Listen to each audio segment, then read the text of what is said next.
जय हिंद दोस्तों, नमस्कार दोस्तों। आज हम पढ़ने चल रहे हैं क्लास 12 यूपी बोर्ड में जो फणीश्वर नाथ रेणु द्वारा लिखी गई कहानी है पंचलाइट। इस पंचलाइट में हम आपको इसका सारांश बताएंगे और इसके साथ साथ जितने भी अभ्यास प्रश्न बनेंगे हम सभी अभ्यास प्रश्न इससे कराएंगे। प्रश्न किस प्रकार बनते हैं ये एक बार आप लोग ज़रूर देख लें। यहाँ पे आप देख सकते हैं कि प्रश्न अभ्यास प्रश्न इसी प्रकार आपके प्रश्न आएंगे और आपका उत्तर इस देना होगा। जैसे पंचलाइट एक आंचलिक कहानी है। आंचलिकता की धारणा को स्पष्ट करते हुए उसके प्रकाश में पंचलाइट का मूल्यांकन कीजिए। अथवा या पंचलाइट कहानी का कथा सार अपने शब्दों में लिखिए। अब अपने शब्दों में लिखने का मतलब है कि आप कहानी को बड़े ध्यानपूर्वक सुने। देखिए, सुनने से, देखने से और पढ़ने से, इन तीनों से 100% आपका काम हो जाता है। तो यहाँ इस वीडियो में आपको सुनने को मिलेगा, पढ़ने को मिलेगा और देखने को भी मिलने वाला है। फिर पंचलाइट कहानी का कथा वस्तु लिखिए। हम पंचलाइट कहानी का सारांश भी बता देंगे, आपको कहीं भटकने की ज़रूरत नहीं है। इसके साथ साथ एक नज़र डालते हैं इन कहानियों पर। जैसे हिंदी के कहानीकारों में रेणु के महत्व का प्रतिपादन कीजिए। पंचलाइट कहानी का उद्देश्य क्या है, कहानी के तत्वों के आधार पंचलाइट कहानी की विशेषता क्या है। पंचलाइट जैसे इसमें 2 टोली रहती है, हालांकि हम ये कहानी के साथ पढ़ेंगे। पंचलाइट कहानी कथा वस्तु व विवेचना कीजिए, मतलब कहने का मतलब जैसे पंचलाइट कहानी की मुनरी का चरित्र चित्रण कीजिए, गोधन का चरित्र चित्रण कीजिए। तो ये सब कहानी के चरित्र चित्रण, ये सब कहानी के पात्र हैं। ज़्यादा गोधन या मुन्नी 2 ही पात्र हैं, राइट। तो ये सब आपको इसमें देखने को मिले, यानी सभी प्रश्नों का उत्तर आपको इसमें देखने का इस वीडियो में मिल जाएगा, इसलिए कहीं भटकने की ज़रूरत नहीं पड़ने वाली है आपको। आइए स्टार्ट करते हैं। पिछले 15 महीने से दंड जुर्माने के पैसे जमा करके महतो टोली के पंचों ने पेट्रोमिक्स खरीदा है। इस बार रामनवमी के मेले में गांव में सब मिलाकर 8 पंचायतें हैं। हर एक जाति की अलग अलग सभा चट्टी है। सभी पंचायतों में दरी, जामिज, सतरंजी और पेट्रोमिक्स हैं। पेट्रोमिक्स जिसे गांव वाले पंचलाइट कहते हैं। अब आपको पंचलाइट के बारे में पता ही होगा, यानी आप लालटेन कह लीजिए। या तो पहले गैस जो होती है, छोटी वाली एक गैस आती है, उससे क्या कहते हैं जलाया जाता था। तो उसको जलाने के लिए एक स्पिरिट वगैरह चाहिए होती थी, मतलब हालांकि उस विधि से ये पंचलाइट जलती थी, यानी लालटेन। आज आप लालटेन कह लीजिए, ज़्यादा बेहतर होगा, ठीक। पंचलाइट खरीदने के बाद पंचों ने मेले में ही तय किया कि 10 रुपये जो बच गए हैं इनसे पूजा की सामग्री खरीद ली जाए। बिना नेम टेम के कल कब्जे वाली चीज़ का पुण्याह नहीं करना चाहिए। अंग्रेज बहादुर ने राज में भी पुल बनवाने के पहले बलि दी जाती थी। मेले में सभी पंच दिन दहाड़े ही गांव लौटे। सबसे आगे पंचायत का छड़ीदार पंचलाइट का डिब्बा माथे पर लेकर और उसके पीछे सरदार, दीवान और पंच वगैरह। गांव के बाहर ही ब्राह्मण टोली के उटंगी झा ने टोंक दिया। इतने में लालटेन खरीद हुआ महतो। अब देखिए, बात यहाँ पे नहीं आती। बात ये है कि जो ये लालटेन था, पंचलाइट खरीदे थे, इसको जलाना किसी को नहीं आता है। अब जब इसको जलाना नहीं आता तो खरीद तो लिए हैं, तो बस वही है ना कि भाई गांव में मान लीजिए बहुत ऐसी चीज़, आप पहले के ज़माने में बहुत ऐसी चीज़ जैसे कार आ जाती, या आज के समय मान लीजिए गांव में कोई अल्लाह के हेलीकॉप्टर, यानी आपकी हवाई जहाज़ छोड़ जाए, एरोप्लेन नहीं हेलीकॉप्टर। अब उसको चलाना नहीं आता, मान लीजिए कोई खरीद लाए गांव में, चलाना नहीं आ रहा है, तो फिर बिना मतलब का है ना, हंसी की हसारत कहते हैं उसे। तो वही होने वाला है। देखते नहीं हैं पंचलाइट है। बामन टोली के लोग ऐसे ही बात करते हैं। बामन यानी ब्राह्मण टोली के लोग अपने घर की डिबरी को भी बिजली बत्ती कहेंगे और दूसरे के पंचलाइट को लालटेन।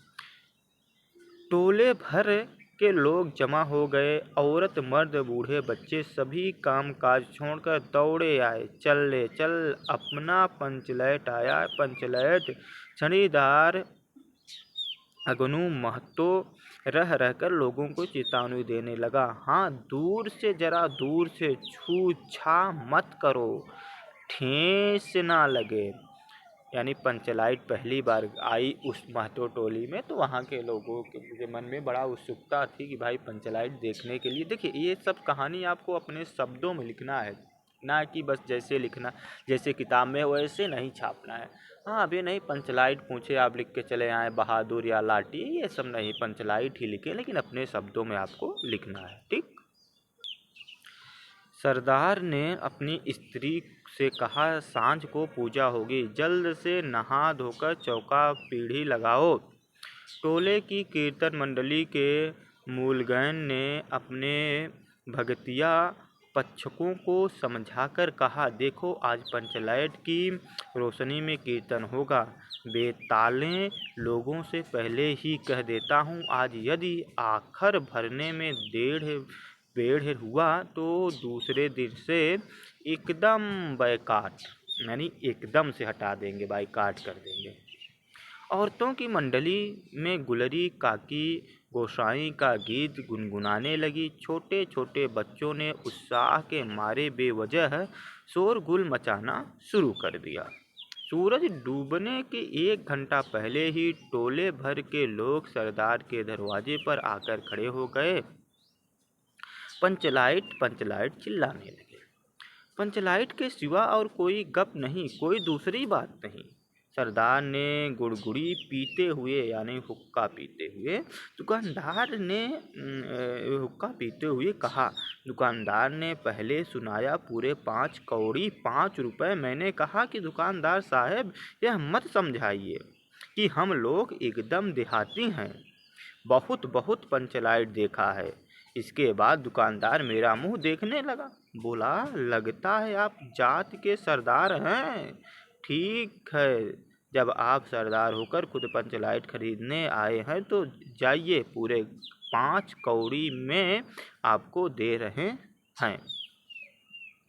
दीवान जी ने कहा, अलबत्ता चेहरा परखने वाला दुकानदार है। पंचलाइट का बक्सा दुकानदार का नौकर देना नहीं चाहता था। मैंने कहा, देखिए दुकानदार साहब, बिना बक्सा पंचलाइट कैसे ले जाएंगे? दुकानदार ने नौकर को डांटते हुए कहा, क्यों रे? दीवान जी की आँख के आगे घुरखेल करता है, दे दो बक्सा। यानी बक्सा देने वाला नहीं था। टोले के लोगों ने अपने सरदार और दीवान को श्रद्धा भरी निगाहों से देखा।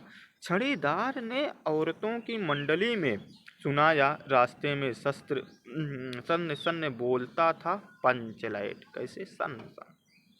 लेकिन ऐन मौके पर लग गया।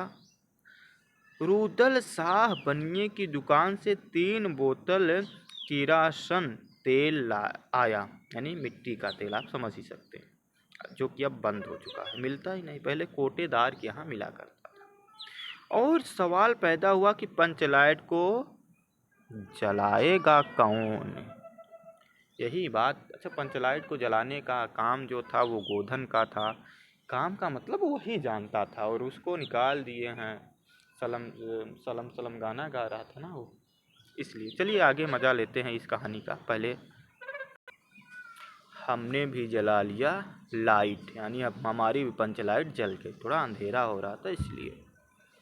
हाँ, यह बात पहले किसी के दिमाग में नहीं आई थी कि पंचलाइट खरीदने से पहले किसी ने ना सोचा था कि खरीदने के बाद भी नहीं। अब पूजा की सामग्री चौके पर सजी हुई है। कीर्तनिया लोग ढोल करताल खोल कर बैठे हैं और पंचलाइट पड़ा हुआ है। गांव वालों ने आज तक कोई ऐसी चीज नहीं खरीदी जिसमें जलाने बुझाने का झंझट हो। कहावत है ना भाई रे, गाय लूं तो दूहे कौन। अब गाय तो खरीद लिए, दूना आता नहीं, पड़ोसी बुलाएं, आधा अधूरा दूहे। लो मजा। अब इस कल कब्जे वाली चीज को कौन बाले?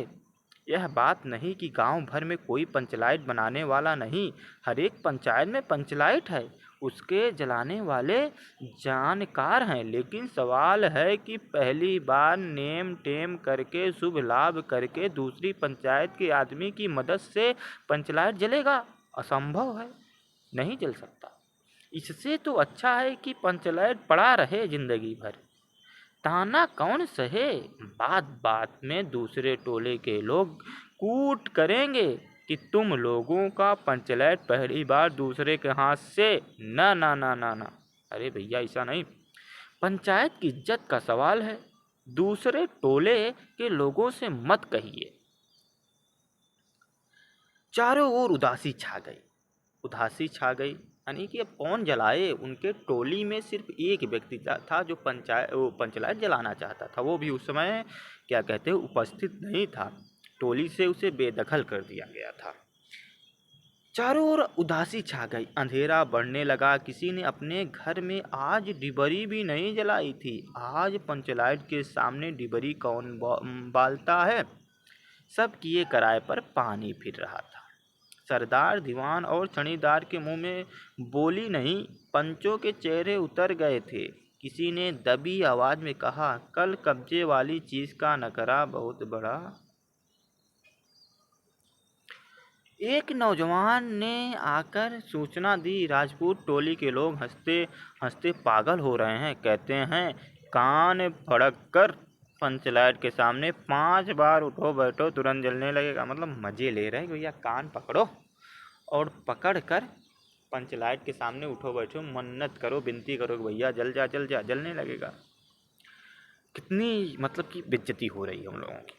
पंचों ने सुनकर मन ही मन कहा, भगवान ने हंसने का मौका दिया है, हंसेंगे नहीं। एक बूढ़े ने आकर खबर दी, रुदल शाह बनिया भारी बतंगड़ आदमी है, कह रहा है पंचलाइट का पप्पू जरा होशियारी से देना। गुलरी काकी की बेटी मुनरी के मुंह में बार बार एक बात आकर मन में लौट जाती, यानी मन से निकलती लेकिन मुंह तक नहीं आती, फिर गटक ली। और बात क्या थी? बात वही थी कि वो कहना चाहती थी, बताना चाहती थी कि गोधन जलाना जानता है। वह कैसे बोले?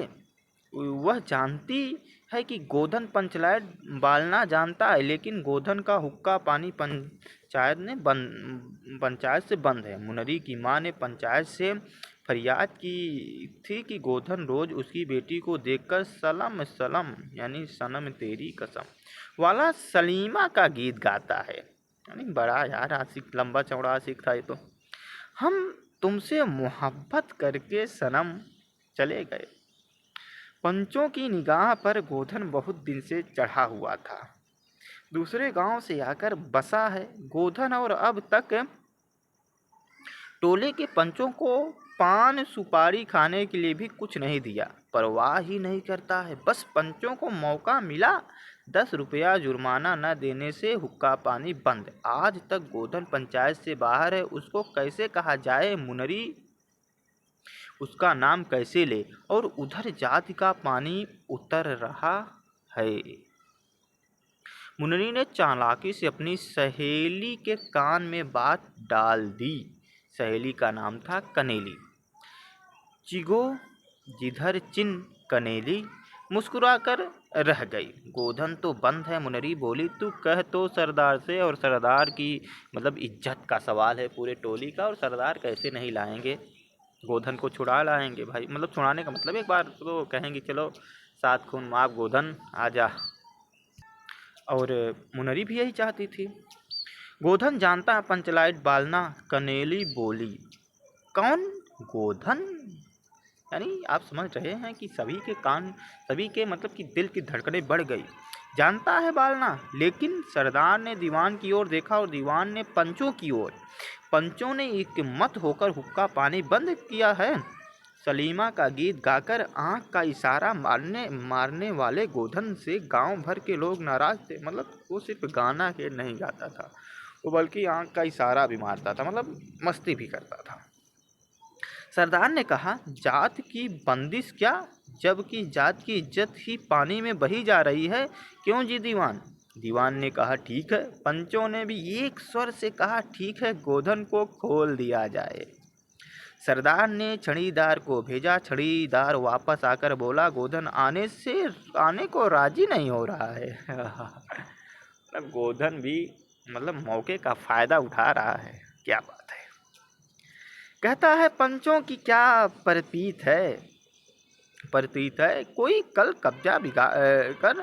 कब्जा बिगड़ गया तो मुझे ही दंड जुर्माना भरना पड़ेगा। मतलब वो कहने लगा कि अगर कोई पंचलाइट ना जली और बिगड़ गई तो उल्टा फिर अभी तो जात पात से निकाले हैं, उल्टा हमें देश से निकाल देंगे और लंबी चौड़ी जुर्माना भरना पड़ेगा।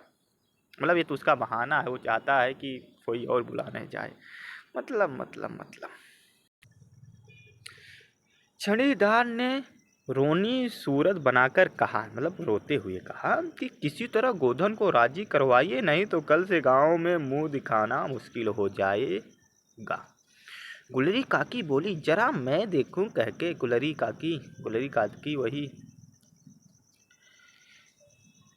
गुलरी काकी उठकर गोधन के झोपड़े की ओर गई और गोधन को मना लाई। सभी के चेहरे पर नई आशा की रोशनी चमकी। गोधन चुपचाप पंचलाइन में तेल भरने लगा। सरदार की स्त्री ने पूजा की सामग्री के पास चक्कर काटती हुई बिल्ली को भगाया। कीर्तन मंडली का मुलगौर मूर्छन के बालों को संवारने लगा। गोधन ने पूछा, स्पिरिट कहाँ है? भाई स्पिरिट ही नहीं खरीदे थे वो लोग, बिना स्पिरिट के कैसे जलेगा? लो मजा आ गया। अब यह दूसरा बखेड़ा खड़ा हुआ। अब एक तो परेशानी थी कि जल नहीं रहा था साला, अब एक जलने के लिए राजी हुआ तो अब एक और बखेड़ा, मतलब एक और परेशानी।